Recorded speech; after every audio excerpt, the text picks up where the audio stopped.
Hello and welcome. Today we are going to build onto the patio that we built last time with the Desert Luxe kit. And I know I've been saying it wrong in the last video, but I know it's the Desert Luxe kit, not the Deluxe kit. I hope you enjoy. If you'd like to see the other video, I will leave a link in the description. My idea is that this house has the big door from the Desert Luxe kit as the entrance door. This house is going to have an entrance hall. I did remember to add stairs to the entrance with fences. I want to also add plants to the sides of the stairs. I tried to stick to the stone aesthetic of the veranda for the entrance, but it would feel more homey if it had carpets in the other rooms. It's a big family, so this small space will not be enough for them. The idea I then had was to make the lower floor the kitchen, dining room and lounge, and the top floor will be their bedrooms and maybe a small workroom. I also created a balcony area for the workplace and one of the rooms. Later on I'll also create another balcony area for one of the other rooms. And then we start with the lighting to actually see what I'm doing, but also at the same time it needs to look nice. So putting those two lights outside the front door, that I think was a very good idea. The stone walls of the patio gave me the idea of a stone or brick wall, just one wall in the kitchen behind the stove and worktops. My other idea with regards to the kitchen was that there needs to be a snug area where a person could sit and look outside while drinking their morning coffee. I had to rearrange where that seating area would go a few times because I wanted to have the stove with other counters by the stone wall for aesthetic purposes.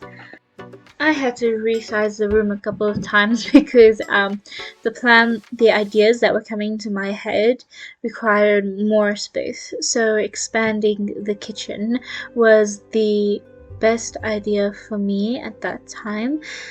But it did require having to replace windows and so on and so forth. But I tried to make it not bother the patio as little as possible. Yep. After putting down all the appliances, I also thought it would be nice to have curtains on the windows, and the kit comes with its own curtains and railings. So I tried to put curtains on it, and the joining railing did not work on it. So I just left it as the two curtains on the side, hoping that it looks as normal as possible. After a while I wanted to swap the stove and the cupboard around, but putting it in the inventory seemed to glitch it. I wanted to add a little bit more light, and I thought it would be so nice to add the smaller windows that came in with it. And then we get to the lounge. I love the lounge. I love what I do at the lounge. To be honest, my favorites on the bottom floor is the lounge and the kitchen. I love both of them so much. But you'll see I play around quite a bit with the seating of the lounge. It takes a while for it to look right to me. At first it was just going to be a normal seating area, and then I thought, why not have a actual lounge with a screen and everything. So I had to rearrange the room, and then I added in a bunch of flowers and paintings on the wall, and then I decided to make that last bit in the corner, I made it a little workspace with a desk with a computer. Well, I didn't put a computer in, but it's a little workspace, so maybe when the kids come home from school, they can do their homework there. If nobody's watching TV. Oh, I didn't quite think of that. Anyway, it's also a place where they can paint and all sorts. But this is actually what gave me the idea of the workroom, because having a place to paint and build your skills and everything in a place for relaxing and enjoyment, it goes hand in hand, but it's not nice to paint while someone's blasting their movie, or do your homework while someone's watching a movie, so I thought I should make a workroom upstairs, add in the telescope and skill building things like the chess table and the computer and maybe eventually I'll move the easel upstairs, but I think I'd have to make the workroom that I've made upstairs bigger for that. And here we are working on the dining room. This is where I figured out how to make the stairs the most advantageous to the situation, because it's a big family. So if they're gonna have a dining room table, if they're gonna have a dining room, they're gonna need a lot of space for them to sit. I did get a little bit lost about what to do with the rest of the space in the dining room. I know that with the little corner there, I could just add in the bookshelf and, you know, make it look like a built-in bookshelf. And I liked that idea, so I did that.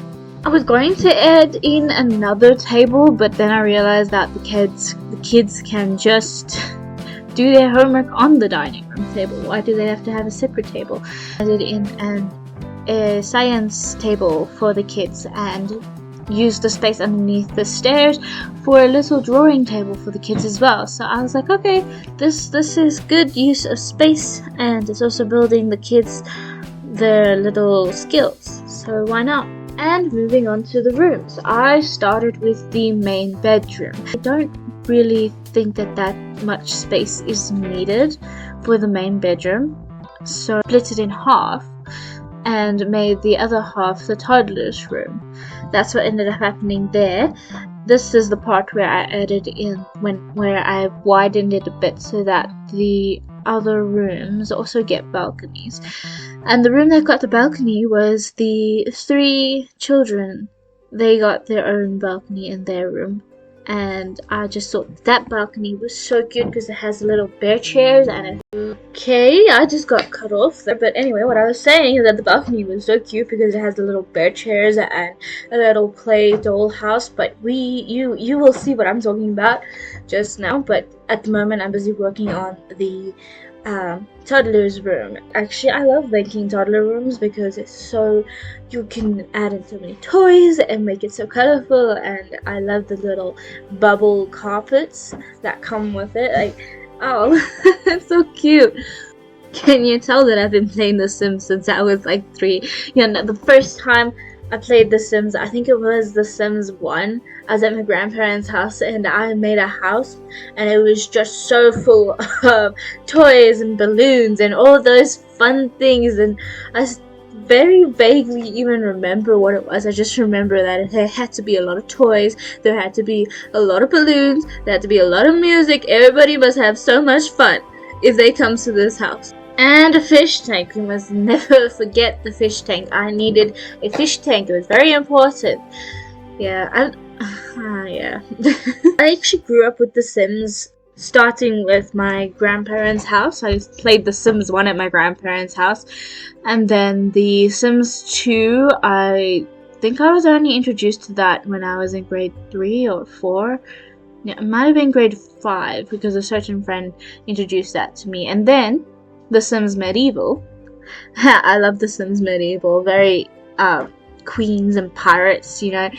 And then there was The Sims 3 that I spent majority of my years, my high school years playing. And now I've been introduced to The Sims 4. And I love them all so much. But I don't really remember much from The Sims 1 or 2. The Sims 3, I remember a lot about it. I have so many fun memories of. And The Sims 4, I do agree that it's a lot easier to build in. And it's so much smoother, and it's not so laggy as The Sims 3. I also heard that The Sims 3, for a lot of people, used to crash a lot, and I never really experienced that. I experienced it freezing, and it freaked me out, so I would myself switch off the computer. But I started picking up on when it started lagging, then that's the point when you start saving, and then after it saves, it seems to run pretty well. Yeah, I miss The Sims 3.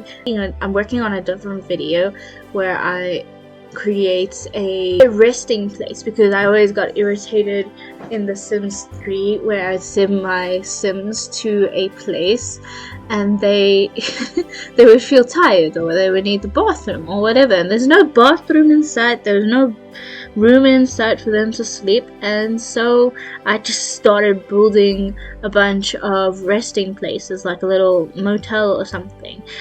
Actually, I enjoyed the Sims 3 Island Paradise a lot because of the, you know, hotel aspects and the mermaids and the fact that you could scuba dive to another world. I love that so much, but that one slowed my game down so much.